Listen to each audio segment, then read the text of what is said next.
Shalom Bapak Ibu Saudara-saudara terkasih di dalam Tuhan kita Yesus Kristus. Damai sejahtera Allah melingkupi kita pada pagi hari ini.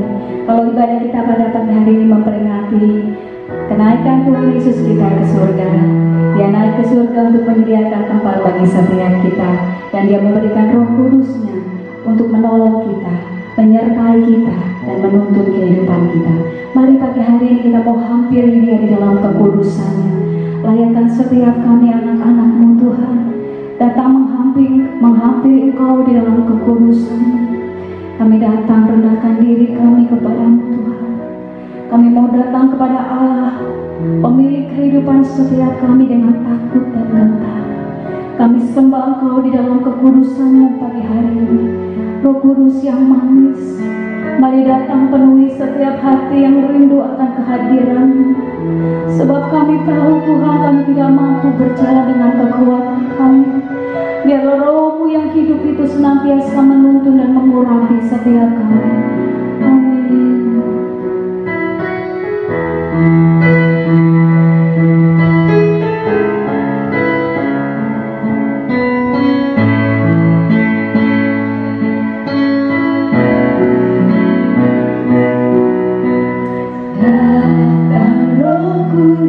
Aku rindu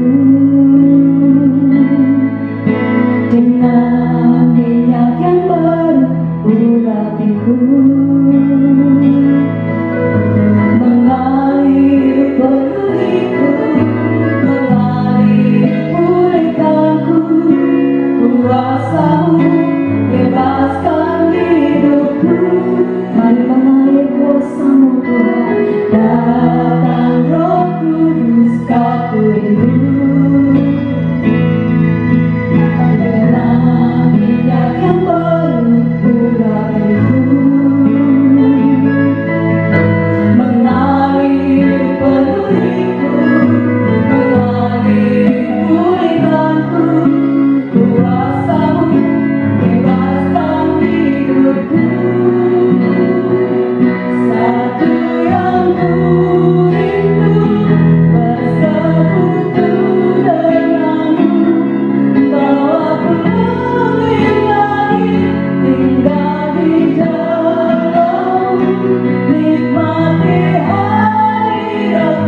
Engkau akan menyediakan tempat bagi setiap anak-anak-Mu, dan Engkau akan datang kembali untuk menjemput setiap kami mempelai-mempelai.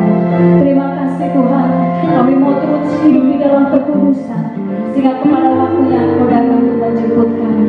Kami boleh menjadi salib-salib Tuhan yang terangkat bersama-sama denganmu. Terima kasih Tuhan, kami mengucap syukur pada pagi hari ini. Kami siap memuji, kami siap menyembah Tuhan, dan kami naikkan ucapan syukur kami kepada Tuhan. Terima kasih Tuhan, kami alaskan doa ini hanya di dalam nama Tuhan Yesus Kristus.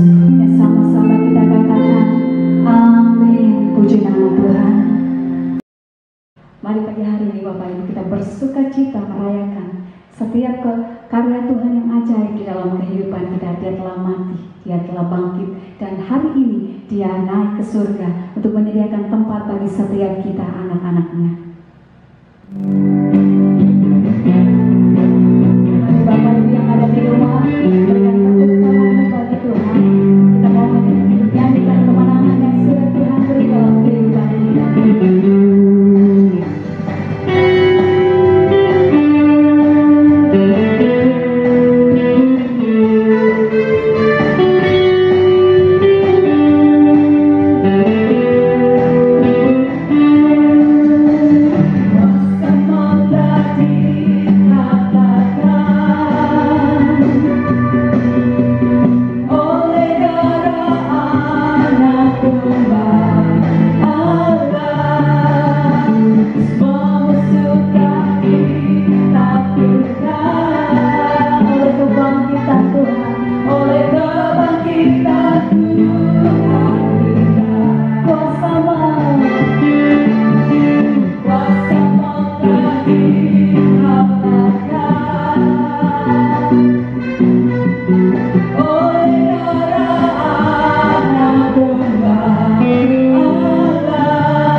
bagi Tuhan Yesus Kristus.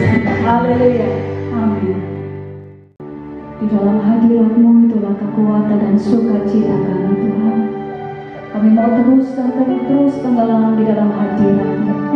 Dan kalau pada saat pagi hari ini Tuhan, kami siap untuk mendengar kebenaran firman-Mu. Jadikan setiap kami adalah anak-anak-Mu yang mau taat dan mau setia untuk mendengar dan melakukan firman-Mu. Kami siapkan hati kami Tuhan untuk kebenaran firman-Mu yang akan kami terima pagi hari ini. Saat kami menyembah-Mu, Roh-Mu terus memulihkan dan meneguhkan setiap kami.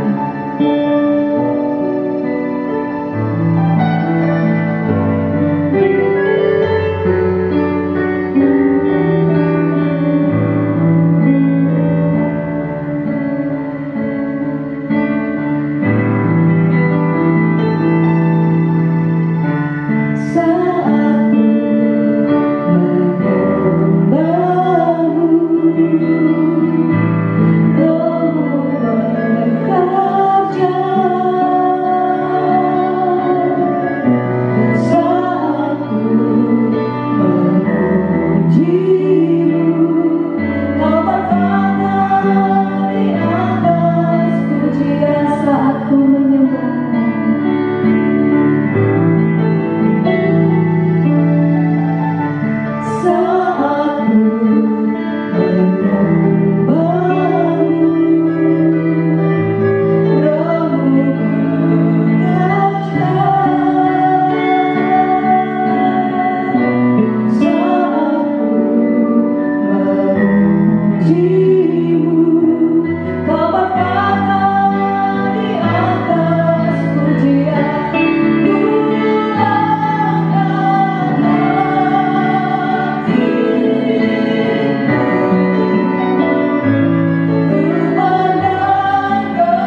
Sebelum kita mulai firman Tuhan, mari kita berdoa terlebih dahulu.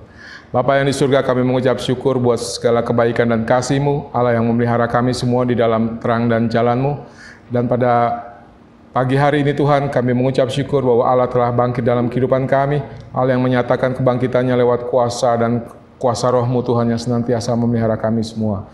Kalau sebentar kami akan mendengarkan sebagian dari firman-Mu Tuhan, ajar kami untuk kami boleh tetap menyendengkan telinga kami, supaya firman-Mu itu boleh tetap senantiasa tinggal dalam hati dan pikiran kami.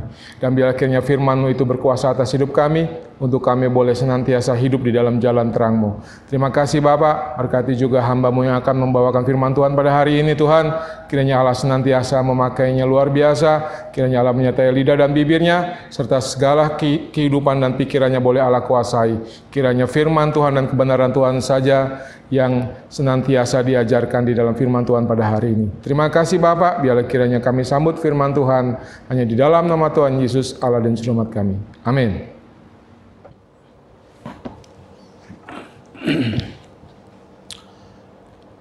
Shalom, puji nama Tuhan. Di dalam kasih Kristus Yesus, kembali pada pagi hari ini kita diberi kesempatan oleh Tuhan untuk boleh bersama-sama berkumpul dalam satu roh, dan kita boleh beribadah di tempat kediaman kita masing-masing. Salam sejahtera bagi Bapak Ibu sekalian, saudara-saudara kekasih dalam Tuhan, jemaat Tuhan yang saya kasihi, jemaat GPS Cawang, GPS Pemulihan Jelambar, dan GPS Tanjung Priuk.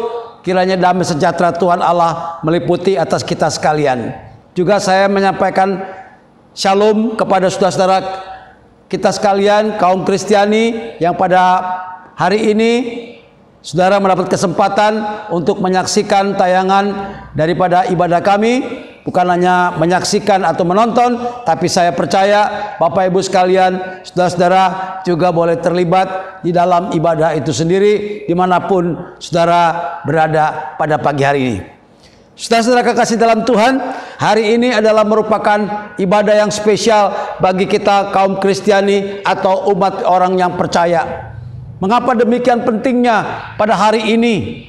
Karena di dalam kalender atau di dalam kegiatan gereja Tuhan ada beberapa hari raya yang perlu kita peringati. Yang mulai dari hari raya kelahiran Yesus Kristus yang kita sebut dengan Natal. Kemudian hari kematian Tuhan Yesus, yaitu Jumat Agung, dan hari kebangkitan Tuhan Yesus yang diperingati dengan istilah Paskah atau Pesak. Dan hari ini kita memperingati hari kenaikan Tuhan Yesus ke dalam kerajaan sorga. Seluruh dunia ini, gereja-gereja di seluruh muka bumi ini memperingati hari kenaikan Tuhan Yesus. Jadi bagaimana Kristus yang sudah bangkit itu, dia menyatakan kemuliaannya, dia harus kembali ke tempat Bapa di sorga, ya dalam, supaya di sana dia memerintah dan berkuasa serta mengatur setiap kehidupan yang ada di dalam dunia ini. Maka daripada itu Bapak Ibu sekalian, kita boleh memaknai daripada ibadah kenaikan Tuhan Yesus begitu penting bagi kita sekalian. Karena sifatnya kenaikan itu bersifat perpisahan. Ya, perpisahan. Namun boleh kita perhatikan, perpisahan ini bukan sementara, bukan kekal, tetapi hanya sementara. Maka daripada itu, bagi kita gereja Tuhan, mari kita boleh menyimak dengan baik. Kita boleh memaknai setiap ibadah-ibadah peringatan untuk menjadi sebuah momentum bagi kita sekalian, sehingga kita makin mengerti, makin dewasa, dan makin kita bertumbuh di dalam kerohanian.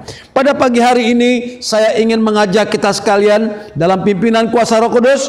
Saya ingin mengajak membaca satu ayat sebagai nas pembacaan kita yang terambil dari kitab Mazmur, pasal 43 ayat yang kelima. Kitab Mazmur pasal 43 ayat yang kelima. Demikian firman Allah. Silakan dibuka Alkitabnya dan disimak dengan baik. Mengapa engkau tertekan hai jiwaku, dan mengapa engkau gelisah di dalam diriku? Berharaplah kepada Allah, sebab aku bersyukur lagi kepadanya, penolongku dan Allahku.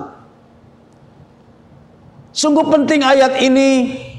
Di dalam keluh kesah, di dalam permohonan, doa daripada Bani Korah yang dinaikkan dalam sebuah pujian atau mazmur. Kalau boleh saya memperhatikan dari kitab Mazmur pasal 42 ini, ayat yang 43 ayat yang kelima ini, dan juga diulang atau ditulis pertama kali pada ayat Mazmur pasal 42 ayat yang ke-6. Jadi pasal Mazmur 42 ayat 6 dan Mazmur 43 ayat yang kelima adalah dua ayat yang sama. Mengindikasikan bukan adalah sebuah kelalaian atau sebuah hal yang disengaja, tetapi saya percaya ada rencana Tuhan. Sehingga ditekankan setiap pasal, mengapa engkau tertekan, hai jiwaku.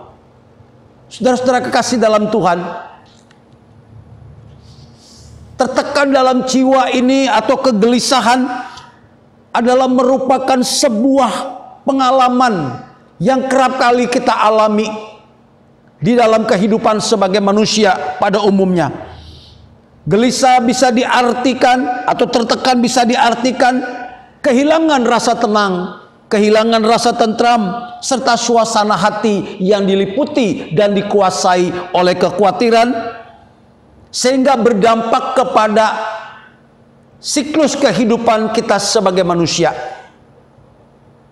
Kita tidak lagi bisa merasa bebas, atau kita tidak bisa lagi merasakan sebuah ketenangan di dalam kehidupan oleh karena dikuasai oleh kekhawatiran dan ketakutan. Maka daripada itulah pemazmur sekali lagi mengingatkan, menanyakan mengapa engkau gelisah. Maka judul firman Allah pada pagi hari ini saya beri judul sebuah kalimat pertanyaan, mengapa gelisah hatimu? Wow. Mengapa gelisah hatimu? Jiwa yang tertekan, kegelisahan terjadi di dalam diri pemazmur pada waktu itu, sehingga di dalam doanya, di dalam ratapan dan pujiannya, mereka merindukan yaitu yang namanya pertolongan daripada Allah. Tidak ada lain pertolongan di dalam kehidupan ini. Kegelisahan, tertekan jiwa, kekhawatiran itu juga bisa menguasai setiap keadaan kita masing-masing. Ketika suasana yang berbeda, terjadi perubahan demi perubahan dalam kehidupan ini, maka itulah juga yang akan memunculkan kegelisahan dan ketakutan serta kekhawatiran. Kalau kita memperhatikan hari-hari ini, kita tidak perlu heran dan kita tidak perlu takut. Banyak orang mengalami kegelisahan demi kegelisahan terjadi, sehingga menampilkan sebuah karakter-karakter yang berbeda dari sebagaimana biasanya. Orang khawatir dan takut, cemas, ya, akan tertular atau akan terdampak daripada pandemik COVID-19 ini. Di mana-mana kita sudah mendengar berita, begitu banyak orang yang sudah terpapar akan kondisi hal ini. Bahkan di negeri kita pun juga kita terus melihat peningkatan demi peningkatan terus terjadi yang terpapar. Bahkan juga yang telah meninggal juga cukup banyak, ribuan. Saya mau katakan bagi kita pada pagi hari ini yang seringkali juga menghantui serta menekan jiwa daripada manusia, sehingga mereka takut dan khawatir. Kalaupun ada kelompok-kelompok yang melakukan perlawanan atau membantah daripada setiap peraturan kesehatan yang telah ditetapkan oleh pemerintah, itu merupakan sebuah bentuk pemberontakan, ya, yang terekspresi dari rasa kekhawatiran dan ketakutan. Untuk menghindari dari namanya kekhawatiran, justru mereka ingin menunjukkan dengan sebuah kekuatannya sendiri. Tetapi saya mau katakan, hal itu akan sia-sia. Hal itu tidak akan berdampak, justru akan mengalami dampak-dampak yang lebih berat lagi. Maka daripada itu, saudara-saudara kekasih dalam Tuhan, kita perlu mengerti akan hal ini terjadi. Saudara-saudara, kegelisahan dan kekhawatiran ini juga, kalau boleh saya simak dengan kebenaran firman Allah, ini juga melanda, dialami oleh para murid-murid Tuhan Yesus Ya, ketika mereka mendengar bahwa gurunya akan pergi meninggalkan mereka. Lihat, ketika Yesus memberitahukan bahwa dia akan meninggalkan mereka, Yesus yang telah bangkit, kemudian selama 40 hari ia menampakkan diri kepada para murid-muridnya. Tujuannya untuk meneguhkan iman mereka, supaya mereka tidak khawatir, tidak goyah. Ini loh aku, Yesus yang sudah bangkit, yang sesuai dengan kebenaran firman Allah, sesuai dengan nubuat-nubuat daripada para nabi-nabi yang terdahulu. Yesus ingin menegaskan akan hal itu, tetapi masih saja mereka mengalami dan merasakan kekhawatiran, merasakan kegelisahan yang menekan daripada jiwanya. Sampai-sampai kalau kita baca di dalam referensi Alkitab, Injil Yohanes pasal 14 di sana, kalau boleh saudara-saudara buka Injil Yohanes pasal 14, karena pemberitaan firman Allah berkisar antara Injil Yohanes pasal 14 ini. Karena ketika kegelisahan itu melanda, ke Injil Yohanes pasal 14 ayat yang pertama Tuhan Yesus mengatakan, jangan gelisah hatimu, percayalah kepada Allah, percayalah juga kepadaku, sebab aku pergi ke situ untuk menyediakan tempat bagimu.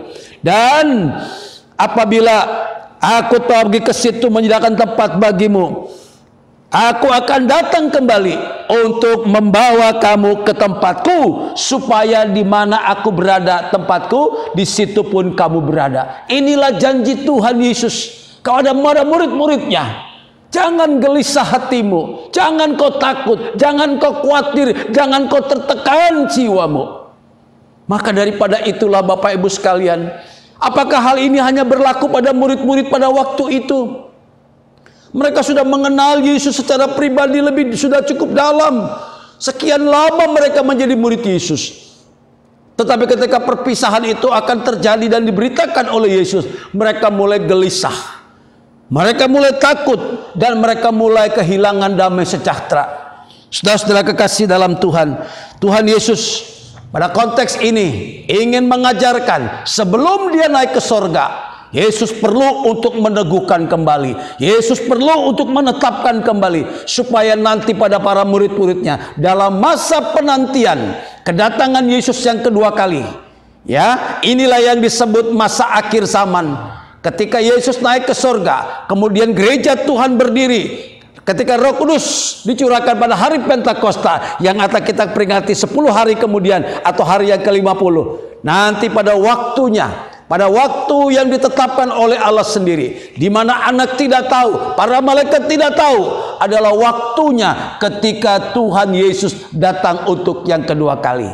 Dan pada masa-masa inilah kita sekarang sedang hidup. Kita sedang dalam era kehidupan kita masing-masing, yaitu menantikan kedatangan Tuhan yang kedua kali.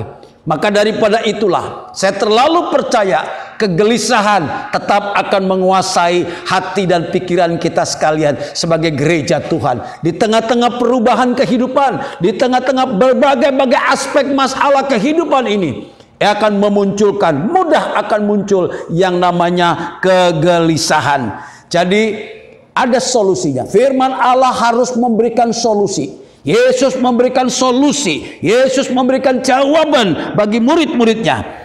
Supaya apa? Supaya mereka tahan untuk menanti sampai Yesus datang untuk yang kedua kali. Bukan Yesus artinya membebaskan dari rasa kekhawatiran, kegelisahan. Tidak.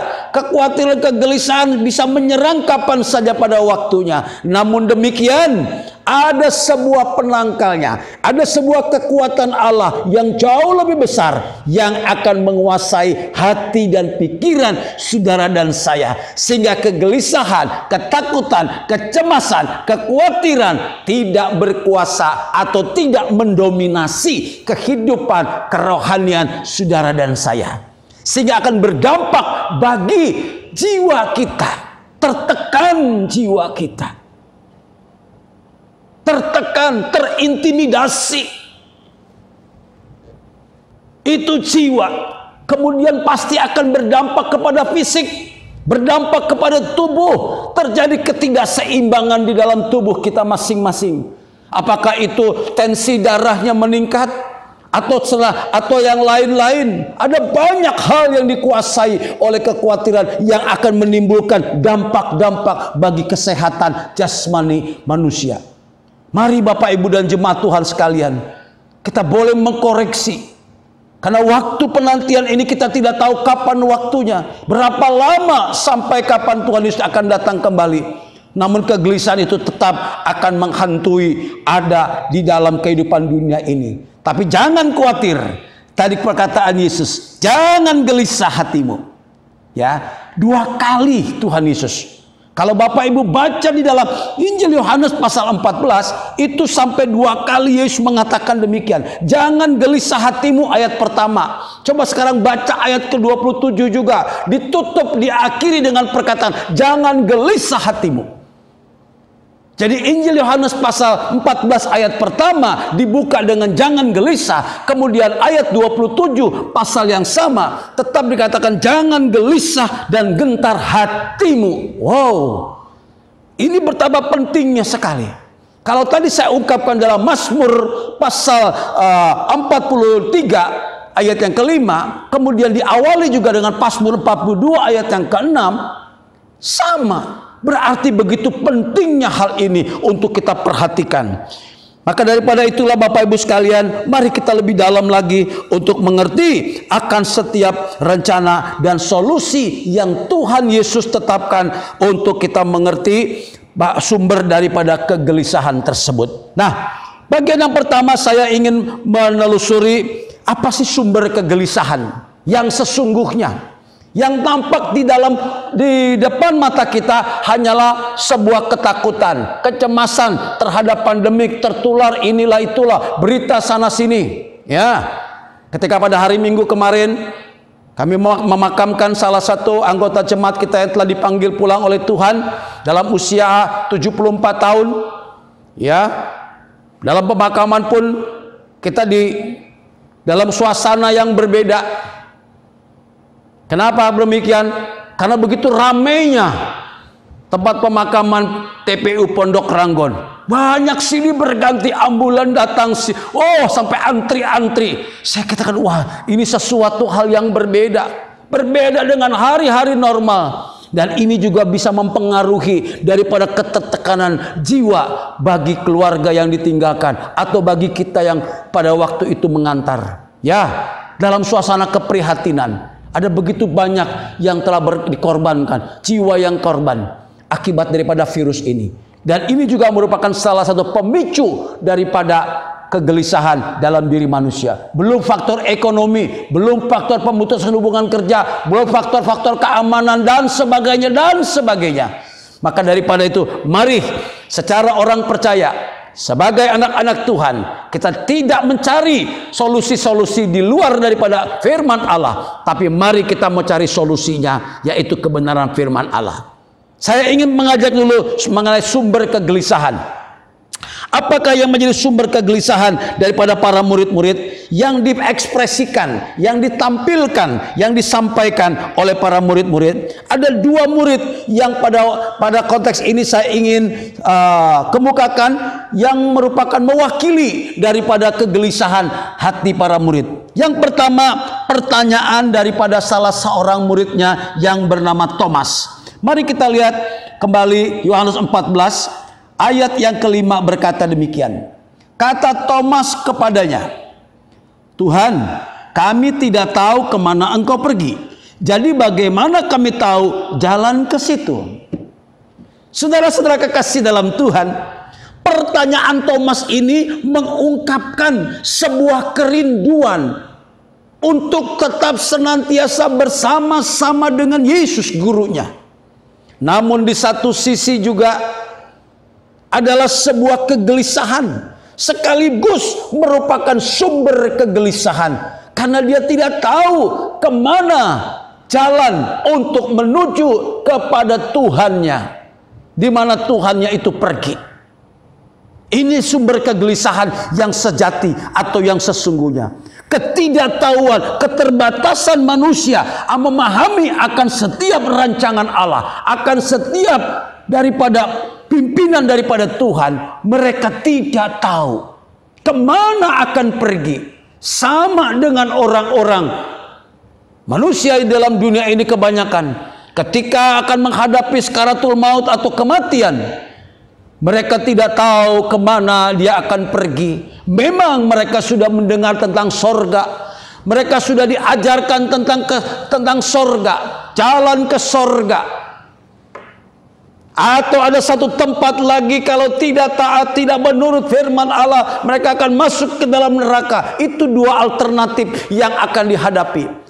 Ketika tidak pasti alternatif sorga atau neraka yang akan mereka tuju, inilah yang menjadi kegelisahan. Wow, betapa takutnya. Maka daripada itu banyak pengajaran-pengajaran atau keyakinan-keyakinan, mereka harus giat selalu melakukan ibadah, melakukan tindakan-tindakan kebajikan dan sebagainya, supaya mereka memiliki amunisi untuk masuk ke dalam sorga, di mana nanti akan dilayani oleh para bidadari-bidadari. Apakah itu yang dimaksud? Mereka mengekang diri, mereka menyiksa diri dalam ketaatan. Kelihatannya memang bagus di sini, tetapi itu merupakan sebuah perbuatan yang sia-sia. Saya mau katakan bagi kita pada pagi hari ini, orang percaya, melakukan kebajikan itu baik, tapi bukan itu merupakan sebuah kejaran tujuan untuk kita bisa masuk ke dalam kemuliaan Bapa di sorga. Tapi Yesus sudah menyatakan dalam ayat yang berikutnya, ayat yang ke-6 dengan tegas, "Akulah jalan dan kebenaran dan hidup.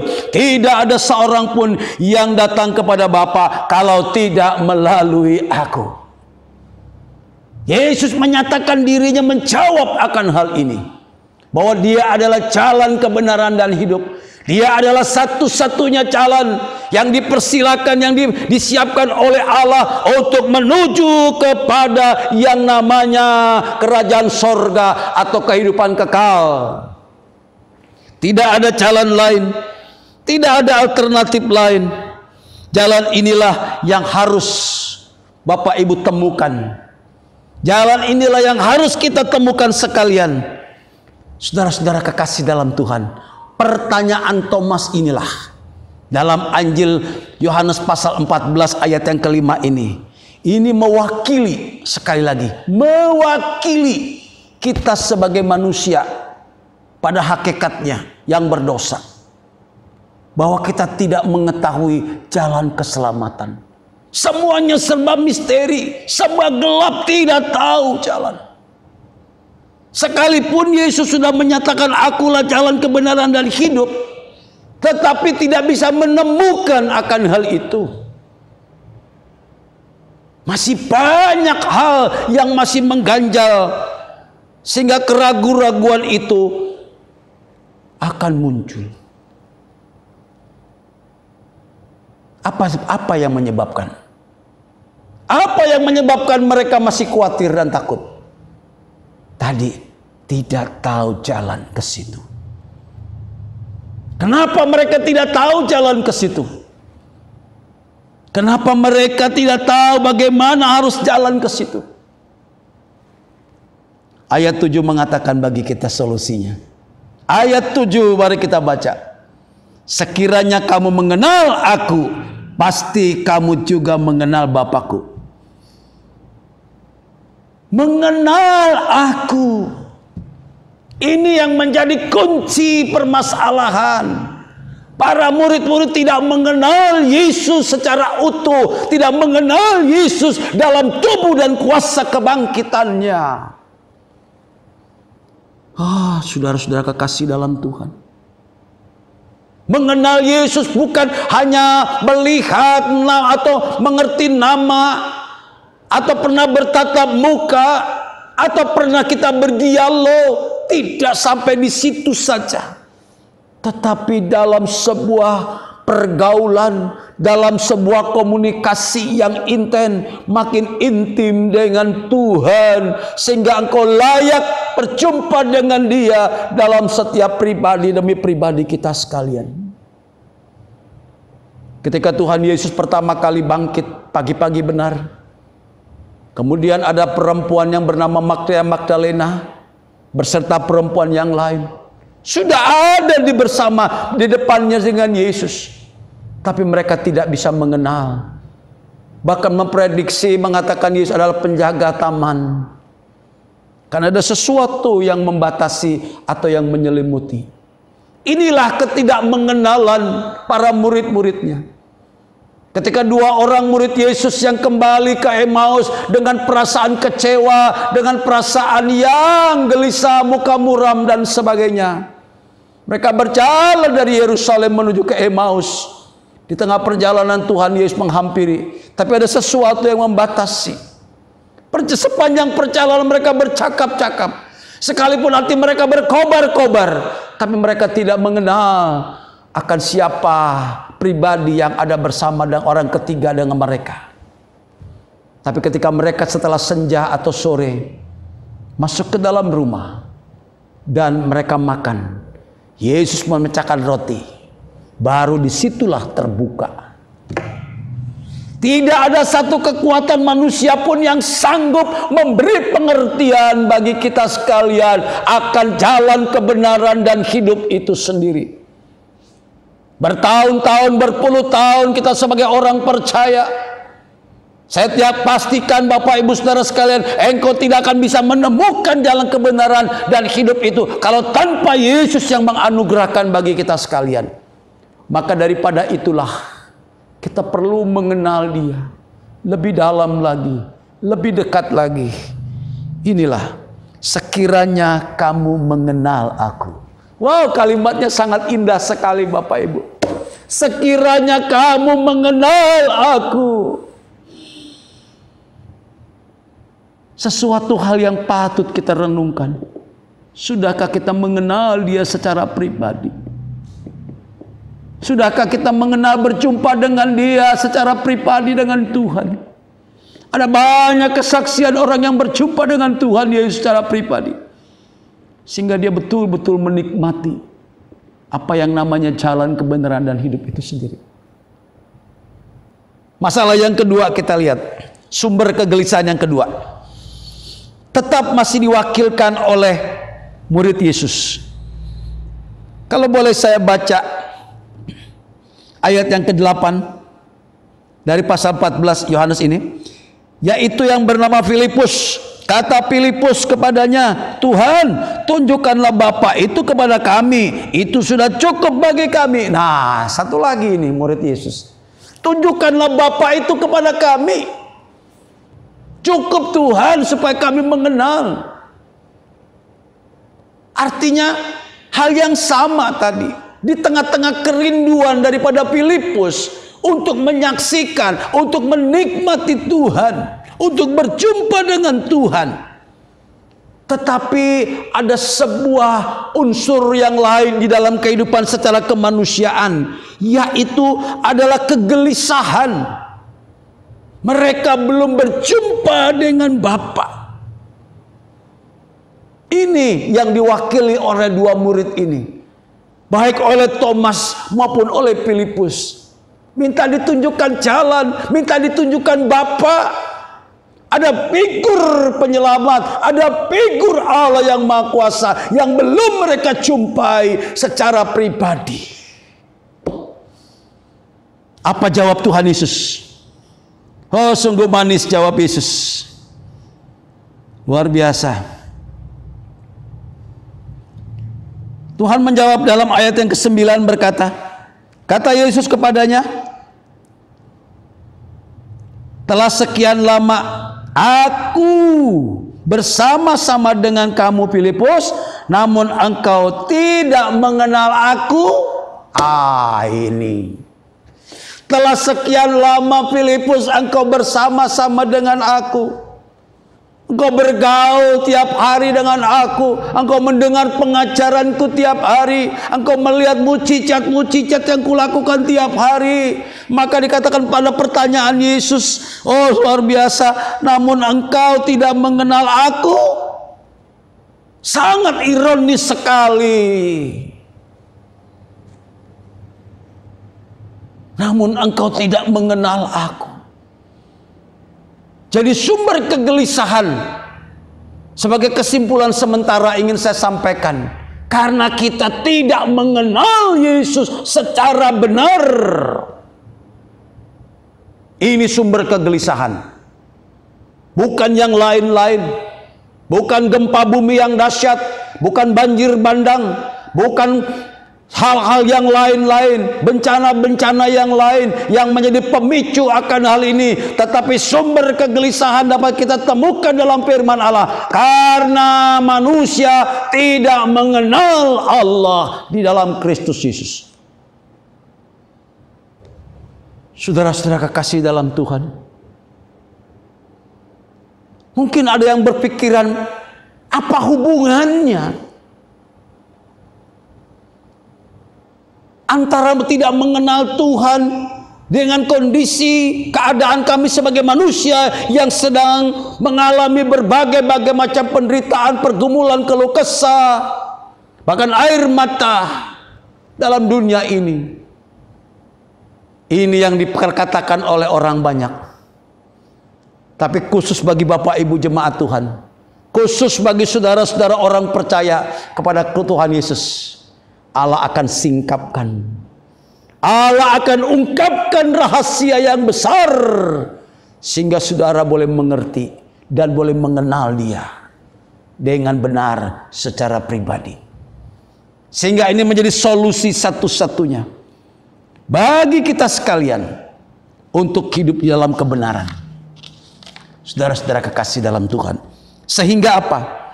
Sehingga engkau menemukan Tuhan, menemukan apa yang Yesus katakan tadi, akulah jalan dan kebenaran dan hidup. Itu yang Tuhan ingin dapat ditemukan secara pribadi. Ada sebuah jalan, ada sebuah media yang akan menghubungkan antara kehidupan yang fana menuju kepada kehidupan yang kekal. Itu yang disebut dengan jalan Tuhan. Jalan Tuhan inilah yang harus Bapak Ibu kan temukan di dalam setiap pribadi kita masing-masing. Saya ingat ada sebuah referensi tentang jalan Tuhan dalam Kisah Para Rasul pasal 9 ayat yang kedua.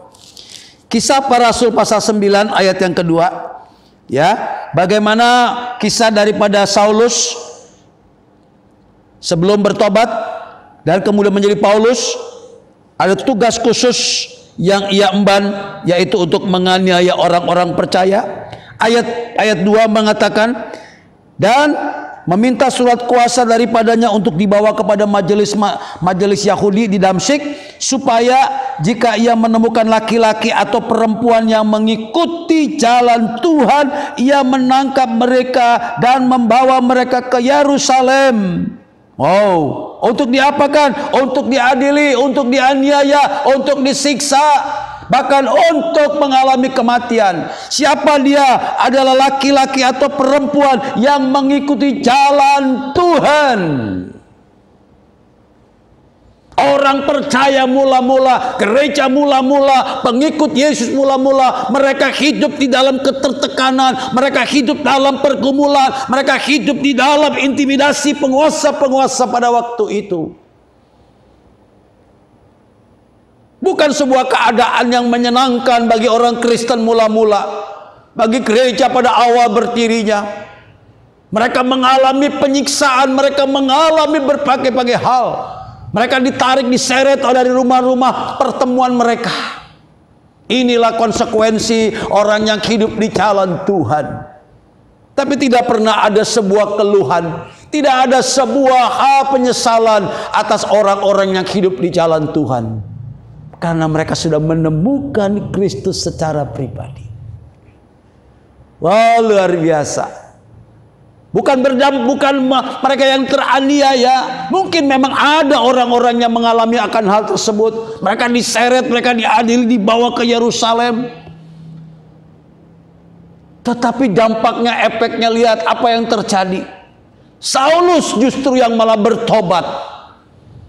Inilah Bapak Ibu sekalian, bagi orang-orang yang tetap di jalan Tuhan, yang sudah menemukan jalan kebenaran dan hidup, di sanalah engkau mengalami kekuatan, mengalami kemampuan untuk menghadapi setiap perubahan-perubahan dalam kehidupan yang sedang dijalani. Apapun kondisinya, ketika kau sudah dan saya kita sekalian sudah menemukan jalan Tuhan, tidak lagi ada kekhawatiran, kegelisahan. Sampai-sampai pertanyaan, mengapa gelisah hatimu? Karena belum menemukan jalan Tuhan. Karena belum mengenal Tuhan dengan benar. Satu ayat lagi referensinya. Kisah Rasul 19 lagi. Kisah para Rasul 19. Ayat yang ke-9 saya mau bacakan. Tetapi ada beberapa orang yang tegar hatinya. Mereka tidak mau diyakinkan, malahan mengumpat jalan Tuhan di depan orang banyak. Karena itu Paulus meninggalkan mereka dan memisahkan murid-muridnya dari mereka, dan setiap hari berbicara di ruang kuliah Tiranus. Lihat, ada sebagian orang yang tidak mau mengikuti pengajaran Paulus, bahkan dikatakan tegar hati, menolak. Menolak. Mereka tidak mau diyakinkan, bahkan mereka mulai mengumpat. Lihat, mengumpat, memviralkan, mengejek dan sebagainya. Yaitu yang disebut dengan jalan Tuhan. Mereka menolak jalan Tuhan. Wow, orang yang tegar hatinya, orang yang menolak kebenaran firman Allah. Maka dikatakan Paulus kemudian, apa yang Paulus lakukan? Paulus meninggalkan mereka dan memisahkan murid-muridnya. Dipisahkan. Terjadi pemisahan. Terjadi sebuah penampihan. Mana Kristen yang berkualitas, mana Kristen yang sekam. Akan terjadi perpisahan, pemisahan. Ini akhir zaman ini. Kalau sudah terpisahkan, maka akan muncul yang namanya perbedaan. Bukan perpecahan, saya mau katakan perbedaan. Sangat berbeda sekali antara orang benar dengan orang fasik. Sangat berbeda sekali antara orang yang tegar hatinya, yang mengumpat, yang menolak, dengan yang menuruti daripada rencana dan pengajaran daripada firman Allah. Akan terjadi perbedaan. Sekarang pertanyaannya, sudahkah kita menampilkan perbedaan dengan kondisi pada hari-hari ini? Sudahkah kita menampilkan sebuah sikap yang benar, yang berbeda dengan orang-orang yang tidak percaya Yesus? Kalau saudara dan saya masih sama dengan mereka, yang masih protes dan berteriak, minta pertolongan, minta belas kasihan. Sama-sama mungkin tidak ada sembako di rumah kita masing-masing. Kalau orang fasik, mereka bersungut-sungut, mereka menangis, mereka mengumpat, mencari salah orang lain, mendiskreditkan pemerintah. Kemudian hal yang sama dilakukan juga oleh orang Kristen. Apa bedanya? Tidak ada perbedaan. Mari Bapak Ibu sekalian, kalau saudara-saudara sudah menemukan jalan Tuhan, pasti engkau berbeda.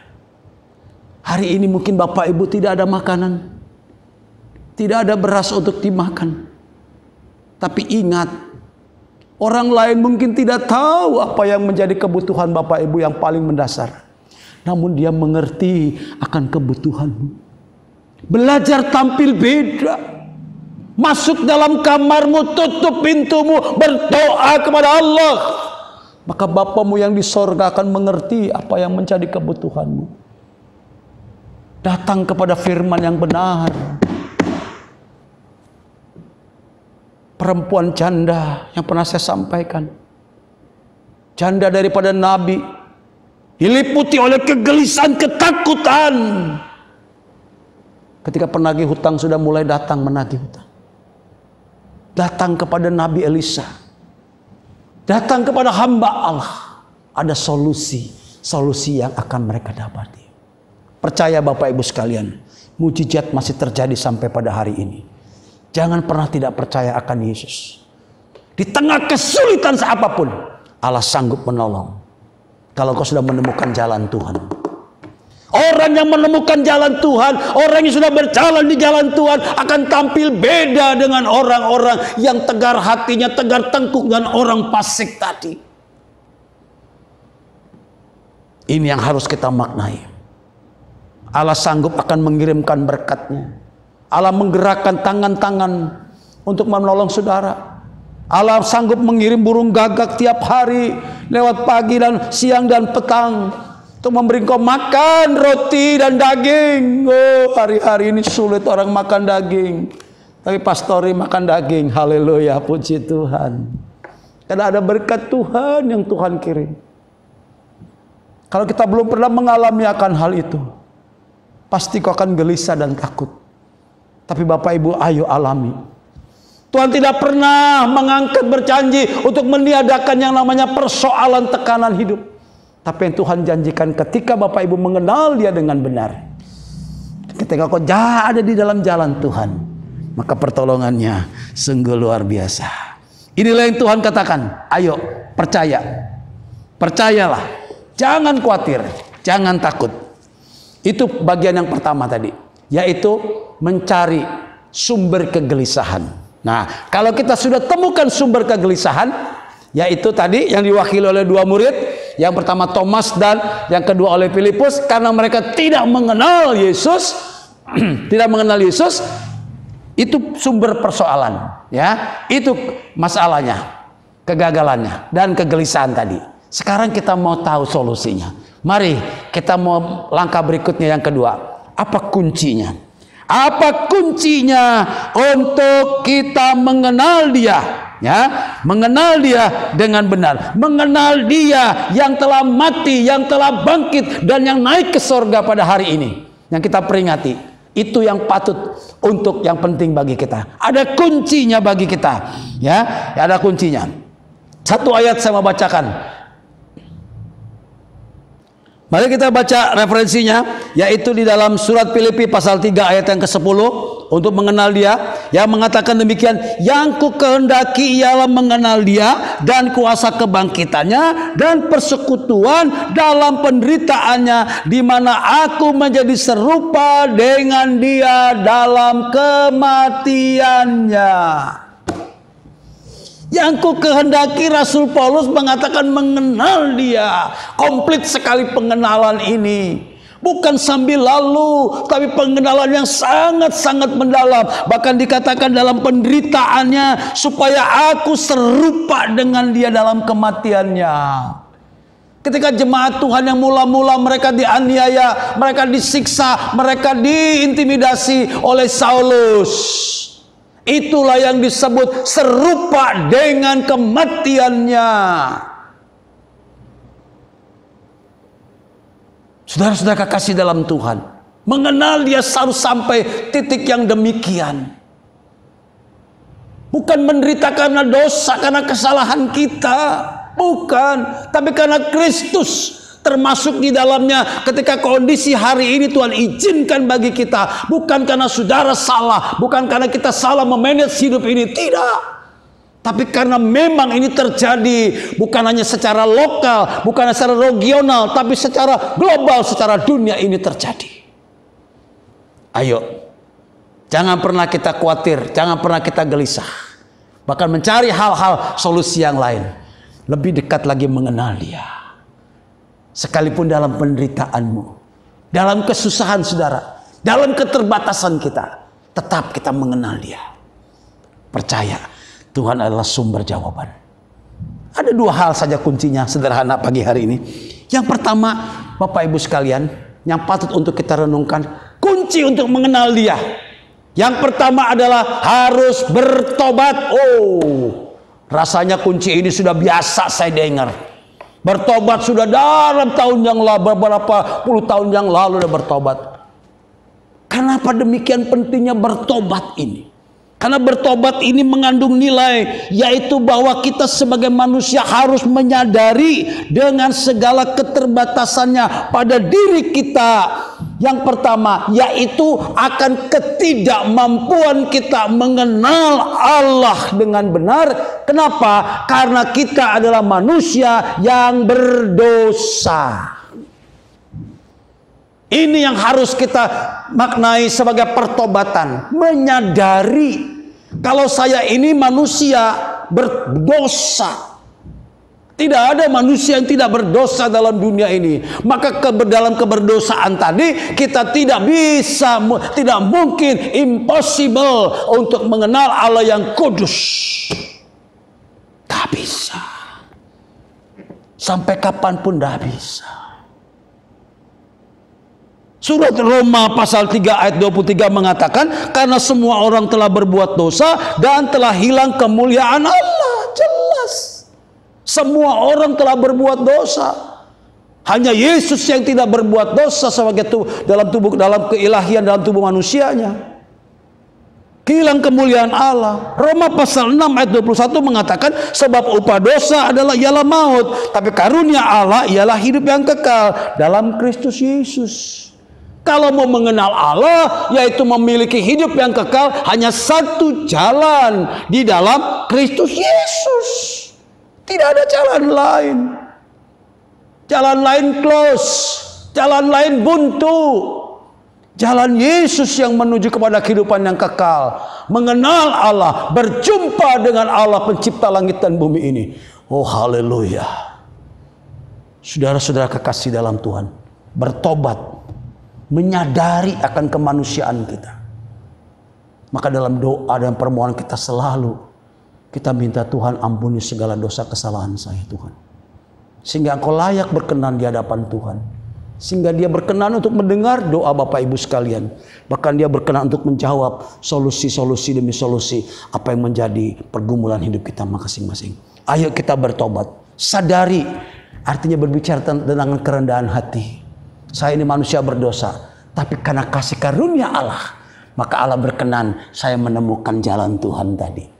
Wow, luar biasa. Bertobat, ayo bertobat. Jangan kita mengeraskan hati, jangan tinggi hati di hadapan Tuhan. Tapi berbukalah isi hati kita masing-masing supaya Tuhan berkenan. Yang kedua, kunci yang kedua. Yang pertama bertobat, yang kedua berkomitmen. Nah ini. Setelah bertobat kita menjaga, kita memaintain atau kita memelihara pertobatan tersebut. Bukan sekali bertobat, besok kumat, bertobat lagi, kumat lagi. Tidak. Tapi pertobatan ini harus di-maintain. Harus dijaga, dipelihara. Supaya tetap hidup berkenan kepada Allah. Luar biasa. Efesus pasal 2 ayat yang ke-10 mengatakan bagi kita. Efesus pasal 2 ayat yang ke-10. Saya mau bacakan. Karena kita ini buatan Allah, diciptakan dalam Kristus Yesus untuk melakukan pekerjaan baik yang dipersiapkan Allah sebelumnya. Ia mau supaya kita hidup di dalamnya. Saudara-saudara adalah ciptaan Allah yang sudah lahir baru dalam Kristus Yesus. Manusia lama kita sudah ditinggalkan, dikuburkan bersama dengan kematian Kristus. Kemudian kita bangkit dengan manusia yang baru, ciptaan yang baru. Mari Alkitab mengatakan kita mau melakukan pekerjaan baik, pekerjaan yang berkenan di mata Tuhan, pekerjaan yang memuliakan nama Tuhan, pekerjaan yang membawa dampak positif bagi banyak orang. Bukan menyenangkan manusia. Bukan mencari untuk keuntungan pribadi kita. Tuhan mau kita berkomitmen akan hal ini. Ayo kita melakukan pekerjaan yang baik.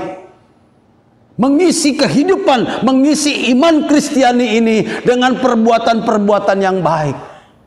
Kalau saudara sudah dijamin, sudah diberikan anugerah kasih karunia keselamatan, sekarang sambil menanti janji Tuhan, sambil menanti kedatangan Tuhan yang kedua kali, maka mari kita memelihara iman kita, mengisi dengan perbuatan-perbuatan yang baik, tindakan-tindakan yang konkret untuk kemuliaan nama Tuhan. Jaga ini semua. Khotbah hambanya pada hari Minggu kemarin yang mengambil topik yaitu tentang garam dunia dan terang dunia dari Injil Matius pasal 5 ayat 13 sampai 14 sangat tepat sekali. Fungsi orang percaya, komitmen kita adalah menjadi garam dan terang, bukan menjadi garam, tetapi kamu adalah garam dunia. Saudara dan saya sudah menjadi garam untuk menggarami dunia ini, untuk membuat sebuah tatanan yang baik, yang sedap dipandang Allah, dan terang membawa kebaikan-kebaikan. Saya tidak kupas akan hal itu, tapi sungguh firman Tuhan mengingatkan bagi kita, ada garam dan terang. Pribadi kita garam dan terang, identitas kita garam dan terang. Sudahkah kita menjadi garam di tengah-tengah lingkungan kita, dalam keluarga kita? Sudahkah kita menjadi terang bagi orang-orang yang gelap jalannya? Ada berapa banyak orang-orang yang sedang menuju kepada jalan maut, tapi kita tinggal berdiam sendiri, tidak memberikan peringatan, tidak memberikan himbauan. Jangan jalan ke situ, itu jalan menuju kepada maut. Tapi kita memberikan biar aja, bukan urusan kita. No, Bapak Ibu sekalian, garam dan terang, salah satu komitmen hidup saudara dan saya. Ayo kita berkomitmen. Lakukan firman Tuhan dalam masa-masa hari ini. Lebih banyak kita berdoa, baca firman Tuhan. Apalagi sedang dalam puasa 40 hari. Ya, kita sudah berpuasa 40 hari. Saya percaya Bapak Ibu sekalian, bukan sebuah perkara yang ringan. Puasa 40 hari. Kita sudah mengakhirinya kemarin, selesai. Genap 40 hari. Tuhan yang akan memberikan penilaian. Tuhan memberikan reward bagi kita sekalian dalam puasa 40 hari kita yang sudah kita jalani selama ini. Ayo, kalau dimampukan oleh Allah. Yang kedua yang patut untuk kita perhatikan, yang itu bagaimana, masih kembali lagi ke Yohanes pasal 14 tadi. Tapi sekarang ayat 3 pasal 13, ada perintah baru yang Tuhan berikan, ya. Yohanes 13 ayat 34 sampai 35. Itulah perintah baru, supaya kamu saling mengasihi. Nah, inilah bedanya. Kalau orang dunia memusuhi, orang dunia membenci, orang dunia menjelek-jelekan, memberikan sebuah gosip-gosip yang negatif dan sebagainya, tapi orang percaya tidak demikian. Perkataan mulutnya keluar firman, keluar berkat, bukan sumpah serapah. Perintah baru, saling mengasihi. Kalau ada saudaramu yang susah, saudaramu yang kau dengar saudaramu dalam kesulitan, ayo jangan menghakimi, jangan menghakimi. Maka gereja beberapa kali dalam masa-masa ini digerakkan Tuhan, ada tangan-tangan yang terulur untuk memberikan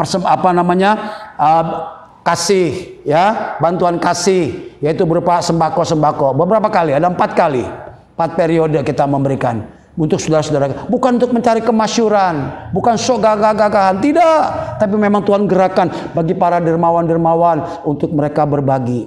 Gereja harus bertindak, gereja harus melakukan, ya, gereja harus mewujudkan daripada kasih itu. Inilah komitmen kita. Komitmen kita adalah satu, kita hidup taat sama Tuhan, yaitu melakukan firman tiap hari, doa, baca firman, bersekutu dengan Dia. Yang kedua, jadi garam dan terang. Dan yang ketiga, ayo perintah baru, supaya nama Tuhan dipermuliakan. Dan sebagai ayat penutup, saya ingin bacakan dalam Injil Yohanes pasal 17 ayat yang ketiga, yang berkata demikian, inilah hidup yang kekal itu, yaitu bahwa mereka mengenal Engkau satu-satu Allah yang benar, dan mengenal Yesus Kristus yang telah Engkau utus. Lihat, hidup yang kekal karena mengenal Allah satu-satunya dan mengenal Yesus yang diutus oleh Allah. Ini doa Tuhan Yesus. Ini kerinduan hati Yesus. Bukan kegelisahan hati Yesus, tapi kerinduan hati Yesus akan menjawab kegelisahan hati manusia. Hati kita pada pagi hari ini yang masih gelisah. Ayo, jangan gelisah, kata Tuhan Yesus. Temukan jawabannya, mengenal Yesus. Ada jalan-jalan yang patut untuk kita temukan, jalan Tuhan yang Tuhan berikan. Dan kuncinya tadi, bertobat dan berkomitmen untuk melakukan apa yang Tuhan mau. Tuhan memberkati kita. Amin. Haleluya. Mari kita akhiri daripada pembacaan firman Tuhan, dan sekaligus kita boleh menutup ibadah. sehingga kita boleh bawa pulang berkat-berkat Tuhan dan berkas-berkas kita dipenuhi oleh kebaikan dan kemurahan Tuhan. Mari kita berdoa semua. Bapa Allah dalam surga, terima kasih Tuhan Yesus. Pada Kamis pagi ini Tuhan, kami sudah memperingati hari kenaikan Tuhan Yesus ke sorga, di mana lewat peristiwa kenaikan ini Tuhan, ada sebuah perpisahan, namun perpisahannya sementara. Yesus berjanji akan datang kembali untuk membawa kami. Namun demikian Tuhan, selama kami masih menunggu masa kedatangan Tuhan yang kedua kali ini, ada kegelisahan yang menghantui, yang menyerang jiwa-jiwa kami Tuhan. Tapi pada pagi hari ini Tuhan, Engkau sudah memberikan jawaban melalui firman Allah. Sekalipun penyampaian hamba-Mu terbatas Tuhan, tapi hamba percaya Roh Kudus akan membawa setiap jiwa-jiwa yang mendengar firman Tuhan hari ini untuk membimbing dan membawa, menghantar sampai kami menemukan jalan Tuhan, yaitu mengenal Yesus satu-satunya yang diutus oleh Allah dan mengenai Bapa. Terima kasih Bapa, teguhkanlah iman percaya kami sekalian, kuatkanlah jemaat-Mu Tuhan. Selama masih kami tetap beribadah di rumah, sampai kapan hamba-Mu tidak tahu Tuhan. Tapi kami percaya Tuhan, lewat pemerintah kami, Allah akan berbicara untuk kami boleh kembali beribadah. Kami mau taat dan kami mau setia akan perkataan daripada pemerintah, pimpinan negeri kami ini Tuhan. Hamba berdoa biar kiranya hikmat daripada Tuhan yang akan menyertai kami sekalian. Berikan kekuatan Tuhan, jemaat yang sedang dalam ibadah di rumah, mereka diberikan kekuatan, ketenangan, bahkan kesehatan, dan Tuhan cukupkan segala sesuatu apa menjadi kebutuhan kami. Terima kasih Bapa Surgawi, Allah Roh Kudus boleh memimpin kami sekalian. Demikian juga Tuhan, hamba berdoa Tuhan bagi keadaan saudara-saudara kami yang mengalami dampak daripada virus corona ini Tuhan. Kalau ada di antara kami yang sakit Tuhan, hamba berdoa pada pagi hari ini, hanya oleh kuasa darah Tuhan Yesus Kristus, Engkau telah dilindungi, Engkau telah ditahirkan, dan Engkau telah disembuhkan. Sekalipun Engkau terpapar akan virus corona, Allah sanggup untuk mengusir, mengeluarkan daripada hidup kita dalam nama Yesus. Haleluya. Engkau sembuh dalam nama Yesus. Penyakit apapun juga, penyakit jantung, penyakit paru-paru, ginjal, semuanya sembuh dalam nama Yesus. Haleluya. Kau percaya Tuhan, saudara-saudara kami yang sudah mengalami kesembuhan, Kau terus pelihara dan pulihkan terus Tuhan. Jemaat Tuhan yang sudah keluar dari rumah sakit juga berdoakan supaya mereka terpelihara dalam kehidupannya sekalian.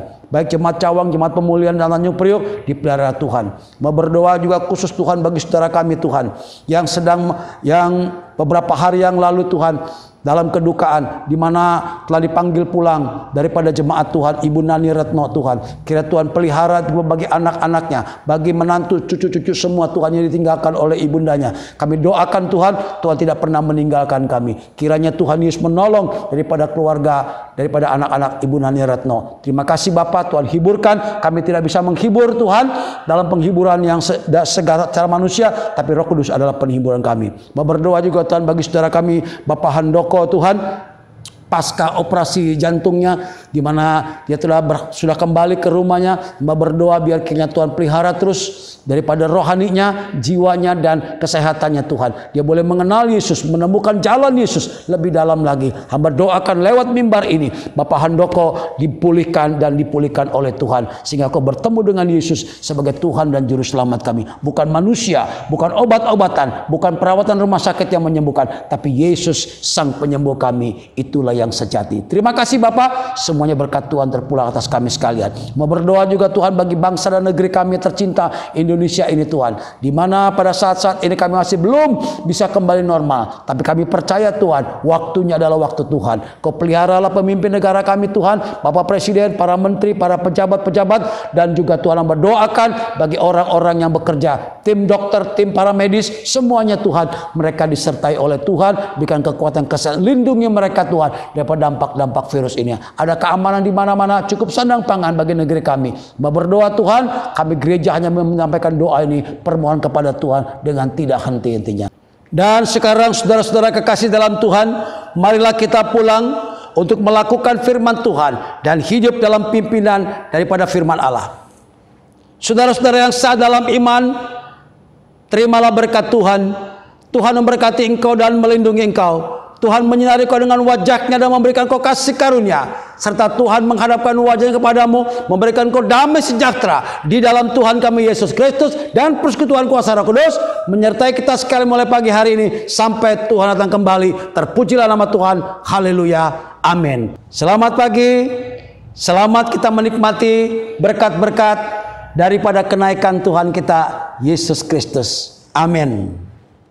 Mari Bapak Ibu, kita mengangkat satu pujian mengakhiri ibadah kita pada saat pagi hari ini. Aku punya Tuhan yang besar, Tuhan yang senantiasa menyertai langkah kaki anak-anak